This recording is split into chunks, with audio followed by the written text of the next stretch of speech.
Welcome back, MTG Joe here. Today we are going to be taking a look at the weekly metagame breakdown for the standard best of one format. If you're looking for the best decks in standard best of one, we are covering it here. These are the decks that can help you get to Mythic rank. So we will take a look at the metagame distribution, kind of what decks you're seeing, and then today we have a massive dump. We have 15 decks we're going to be looking at for today. So all those decks will be timestamped and listed below. We're getting the data from Untapped.gg, what you see on the screen, companion tool that runs alongside Arena's client, aggregates user win rates, gives a whole bunch of cool stats. If you want to use Untapped, link is in the video description, so you can follow that, and you can find the deck list there as I mentioned. So we are going to jump into it. We are going to look Platinum to Mythic rank because the ladder reset. It's about 2 days into the month. So people that were Mythic are now back into Platinum trying to rank up. So starting to take a look, we have Mono Red at the highest, 11%, Mono Black Midrange at 9%, Boros Auras at 5%, the Bounce deck Esper version at 5%, the Omni combo at 5%, Azorius Control, this is from the PT list, at 4.5%, we have Domain at 4%, and then Red Aggro is basically the Auras deck with the Fling card. So if we're kind of looking at the trends, we do see quite a drop off both for Mono Black and Mono Red, which is kind of interesting because you usually anticipate these decks to pick up at the beginning of the season. Mono Red for its speed and the Mono Black, given that it's typically a counter to this deck here. In terms of the first day or so, we only have one player that we see from the tracker data at least get into number 7 Mythic with Mono Black Midrange, which we'll take a look. It's pretty much the Demons list that we've seen at some regard at this point. So we are going to look at 400,000 games of data from the last week or so, February 23rd. So we're going to get a little bit of noise on the tail end, given that the ladder reset. But we're going to jump into it. Omni combo. So 67%, 100 matches. So this is a combo deck that can win on turn 4. How it functions, you basically are going to draw, discard through your deck, loot, mill, put cards into your graveyard. What you need in your graveyard is an Omniscience. Once Omniscience is in your graveyard, you're going to cast Abuela's Awakening, targeting your Omniscience. Omniscience comes into play. It's a creature. If you have another copy, you can play another copy of Omniscience. Otherwise, you will play Invasion of Arcavios. With Invasion of Arcavios, this is the kind of more clicked version. There's kind of 2 ways you could kind of build the sideboard. So Invasion goes and gets Season of Weaving. Season of Weaving bounces the board and creates a copy of a creature. So the Omniscience is a creature there. So it lets you create a copy of the Omniscience that stays in play, and then you return each non-land, non-token permanent to its owner's hand. This lets you get the Invasion back. You get Invasion, then you basically get Unnerving Grasp. So then you just keep bouncing the Invasion of Arcavios over and over again. You can also then just start bouncing, basically kind of interchaining between Season of Weaving to make copies of the tokens. Keep doing that over and over. You're making a board state, and then you basically, once you have enough for lethal, you go and get heroic reinforcements out of the side, and then you can haste out your team. There's also a version where you can do Beseech the Queen, or Beseech the Mirror, not Beseech the Queen. Beseech the Queen is a different EDH card. Beseech the Mirror in the sideboard. You go from there, you get your second copy of Invasion of Arcavios. Invasion of Arcavios goes into your sideboard. It gets This Town Ain't Big Enough. This Town Ain't Big Enough bounces the 2 invasions. And then you use this town, you get one of this towns back with an invasion. Then you go in your sideboard and get heroic reinforcements as the other thing. You could also do Breach the Multiverse to just mill out your opponent. So once you get the combo going, there's a bunch of different lines to win the game is basically what I'm saying. In terms of interaction, you have temporary lockdowns. You have as far as dispersal as ways to just kind of slow your opponent down. And then you can protect your Omniscience with things like Confounding Riddle in the main board, but lots of ways to kind of dig into your combo. From there, we go to Esper Self-Bounce, 65%. So these decks have started adopting Momentum Breaker as another bounce target. So this here lets you have an Edict effect, very good into the kind of Auras deck that typically wants to go all in on one creature. So it's a way to kind of force it. It's also not a dead card against like control because you can just force them to discard. It's also could potentially be some incidental life gain. You also have Grim Bauble, so just another 1 mana removal spell that's reasonable against mono red and some of the low to the ground aggressive decks. But the core of the deck is about kind of just reusing resources. So Hopeless Nightmare forces a discard, makes them lose life. Your Storm Chaser's talent gives you a creature, you can bounce back to hand, get some value there. Shard Mage for protection, you have Pixie to pick up stuff, Scavenger can redistribute counters, Nowhere to Run, recurable removal spell, Sheltered by Ghost, very good into like mono red. Fear of Isolation bounces your stuff, you have Kaido for some value, cheat it in, reset some of your bouncers, just close the game out quick, and then this town can just be a very large tempo swing. We then go to mono red aggro, and it's interesting with this week, the deck's kind of shifted its curve a little. So we've seen at times, 3 Witchstalker Frenzies, a little bit higher up on the curve. This version is down a couple Witchstalkers, a couple Lightning Strike in place, playing turn inside out. So going more all in terms of the kind of pump effects, so looking to close the game out a little bit quicker in that regard. This also plays a little bit nicer into if you're anticipating a little bit more removal. This gets you a creature kind of as a replacement effect. So push through some damage, plays really nice with the double strike trample effects, since it just gives like a bunch of sheer power. You don't really care about the toughness element that's not getting pumped because you have first strike in that case. But all in all, it's like not the most expensive deck to like get started with.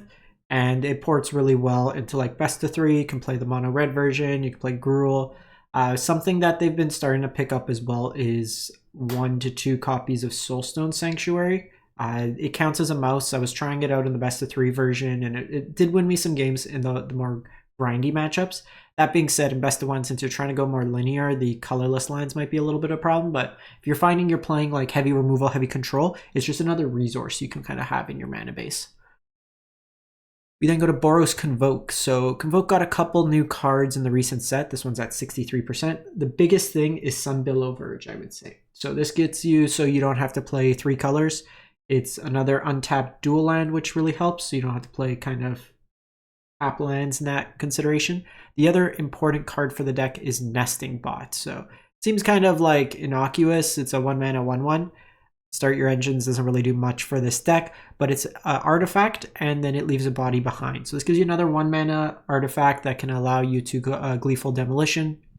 It can be found off Knight Errant, which helps, and that kind of chains together. So you have a Clockwork Percussionist, similar kind of concept, provides some card advantage, but 1 drops, Convoke to get some more value. You're just playing Resolute Reinforcements and Case of the Gateway Express. No Sheltered by Ghosts in the main board here. Instead, going more linear. The War Leader's Call split with Sanguine Evangelist. Anthem, kind of multiple bodies. This is a little bit more static of an effect and can be that reach, but you can't find this off Knight Errant, so the split seems reasonable in that regard. Imidane for like big damage out of nowhere. We then have Rakdos Sacrifice, 63%. So this one's an interesting one to kind of see. So if you are anticipating a lot of mono black, this could be a reasonable call because it does provide you Urbrass Forge Main, the card that mono black definitely does struggle against in terms of just a recurable damage output. So you have, in this one here, built around sacrificing for value. Disturbing Mirth is kind of the card advantage engine of the deck. Enters, you sack an enchantment or creature, draw 2 cards, and then you can sack Mirth so they can chain together, then you start manifesting Dread. So you can get value out of things like Nowhere to Run or Momentum Breaker, and then sack them to the Mirth. Percussionist, Hopeless Nightmare, the roll token from Spiteful Hexmage. You have cheap removal in like Torch the Tower here as well. A Fear of Missing Out draws discards, and then can be a aggressive creature, Braids kind of for some value, and then Shieldred on the top end. So interesting deck here. It's a fun deck to play. We then have Domain, 62%, and this one's actually interesting because they went back to the old non-Zur Domain. So it's winning, like I don't know if it's just situationally better because it's a little bit quicker, but you still have your Overlords, some components, but playing Atraxa on the top end, full Sunfall, you have your temporary lockdowns, Archangel of Wrath in here, and then the full Herd migrations. Interesting kind of switch up in that regard. We've seen this like in the past, but most of them are on Zur now, just for kind of the ability to turn the corner quick. Zur can have big life link swings, but the Archangel can be removal, maybe bridging more against the mono red. Could just be someone hasn't updated and they're doing well still with it, but interesting to see that. We then have a cool one, Esper Self-Bounce, Raise Past. So this deck here is playing it as a Heir Apparent combo deck. I don't know how, like, it's 120 games and they're at 61%. So maybe, I don't know. But this one's kind of a funny one. The mana base could definitely be improved. So this is probably like a low MMR. It's putting up okay. I would caution. I mean, it's not that much to invest if you already have like the Tamios, but Tale of Tameo. So this card here, mill 2 cards. If 2 cards that share a card type were milled this way, draw a card and repeat the process. So you basically just keep milling over, you keep hitting Heir Apparents, and then what you're able to do is either like Dewdrop Cure can start reanimating, but ideally Raise the Past, you bring it all back. Iliasacor gains you life off each instance, same as Hinterland Sanctifier, and then you have the Starstake Cleric that drains your opponent out. So probably more of a meme version of the deck. I'll be honest, I just saw Raise Past and I clicked into it without actually looking into the full list, but a little bit more of a meme one probably. But I mean, it's pretty cheap to craft if you have some of the cards already. Give it a shot. So then we have Boros Auras, 61%. So you have your mouse package, kind of playing in with auras to make your creatures bigger through Optimistic Scavenger. You have Sheltered by Ghosts for lifelink protection through the ward. Shard Mage gives you some protection. Emberheart Challenger is a 3 and 2 Demonic Ruckus is a little interesting in terms of some of the numbers.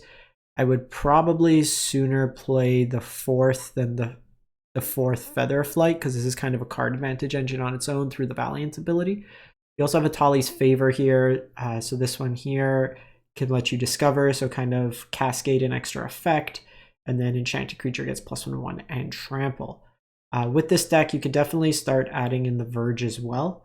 So that's something you could kind of tweak with the mana base, I would say. I'm going to probably find a little bit cleaner of a version when I paste it, because this one's a little bit like not playing the full Battlefield Forge. Some of these numbers are a little sketchy, like it's winning again at a reasonable rate, but I'll find a little bit cleaner of a version to paste in. Mono Black Midrange. So this is the demon version. So the one thing I always call out, Mishra's Foundry should be Soulstone Sanctuary. It plays better with the Unholy Annex, and it's a better creature land, all things considered. This deck's got a couple combo lines, Bloodletter and Unstoppable Slasher is a 1-hit KO. You also have the ability to drain with Bloodletter, just kind of run over your opponent that way. A lot of removal in here. Shieldred's Edict, Nowhere to Run, Anoint the Affliction, a bunch of Hand Hates kind of mixed in, Lily at the top end. So just grind your opponent out of resource, kill everything. This deck will probably struggle against the Omni combo. It doesn't really have much interaction in that respect. It will struggle against blue-white controls since your options don't really align the best with it unless you can hit an early duress. It has a very hard time against mono-white tokens, but it's very good into the creature-heavy decks.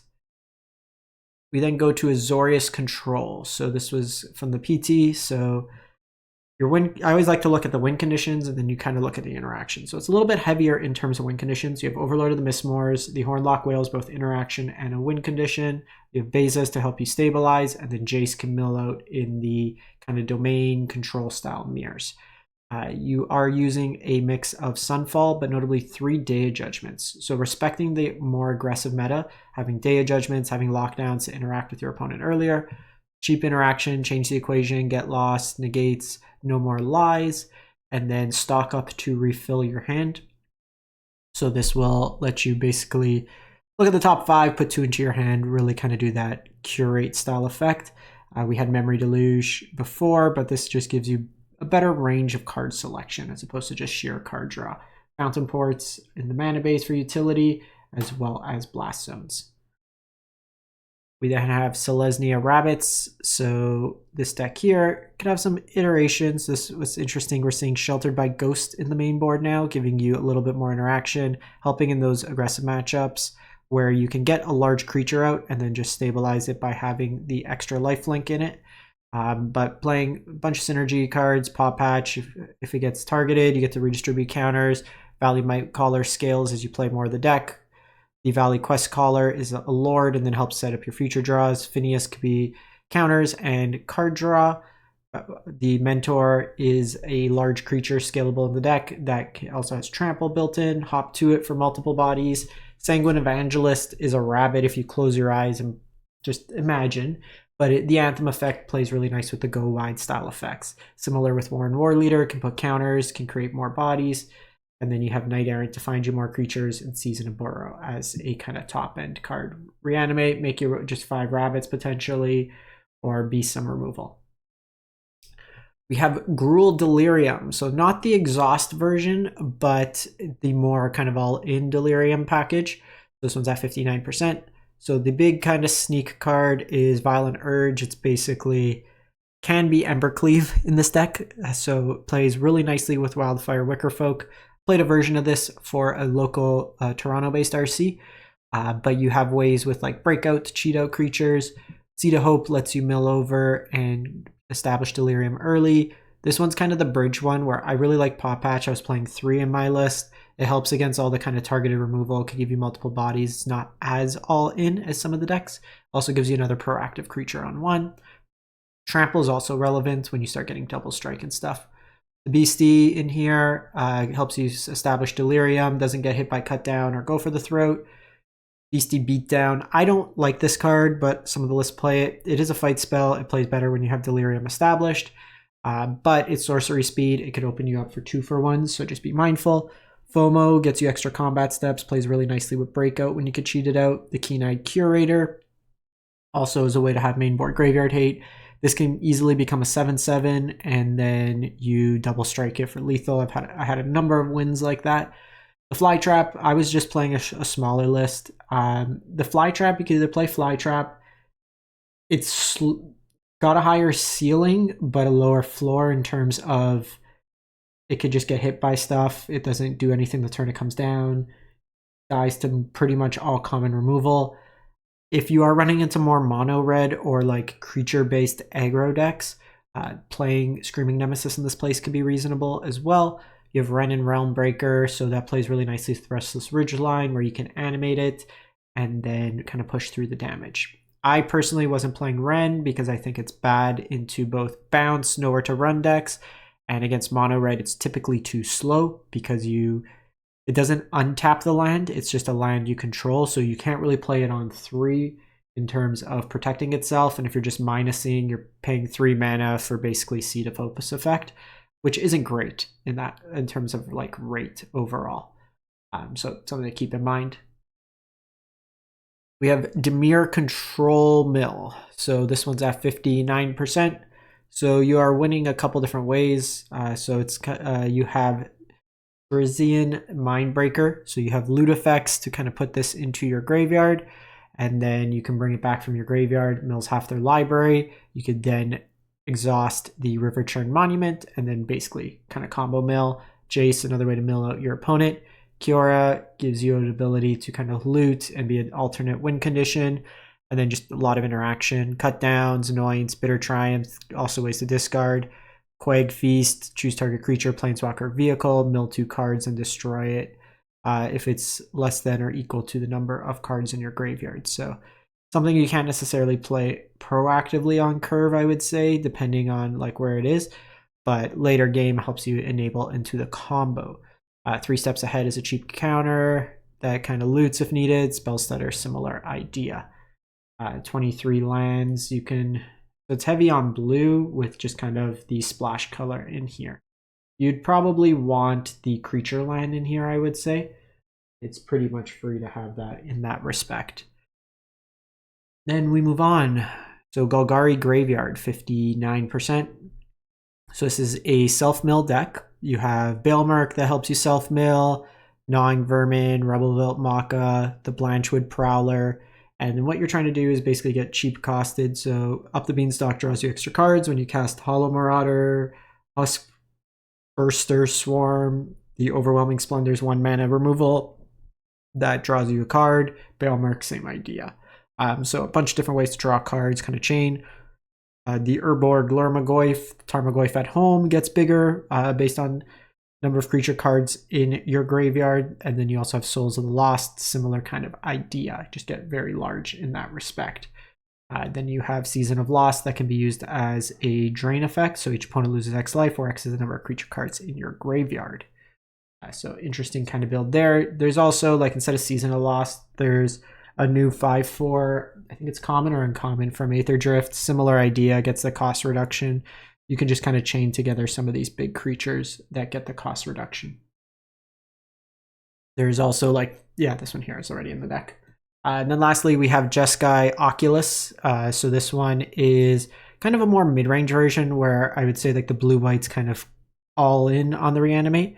You just could kind of beat down. So you have Prosthetic Memory with a bunch of ways to draw extra cards per turn through looting. So then you could just make large creatures, putting counters on, say, Steam Core Scholar. Steam's Core comes in, you draw 2 cards, so it could immediately become 4/4 Vigilance, which is very strong. Inti discards and then gets you some card advantage off all this other discard. Bitter Reunion draws you extra cards. You have Recommission and Helping Hand to get back Oculus. Spell Pierce is cheap disruption, along with like a whole bunch of like Into the Flood Maws, Torch Towers mixed into there as well. The one thing I'll say, I was trying this in best of 3. This is the Japanese list from the PT. The mana base can be awkward at times. You are trying to cast like varied 1-drops. You have a lot of Pain Lands.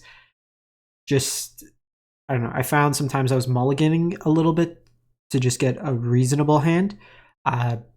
It's probably better in best of 1 because you're not concerned about the graveyard hate. That comes post board. Post board, like, you could bring in Chandras and stuff to just have a different approach to the deck. That's it for the week. Let me know what you've been playing, what you've been liking, and we will catch you next week. Thanks for watching. Stay safe out there.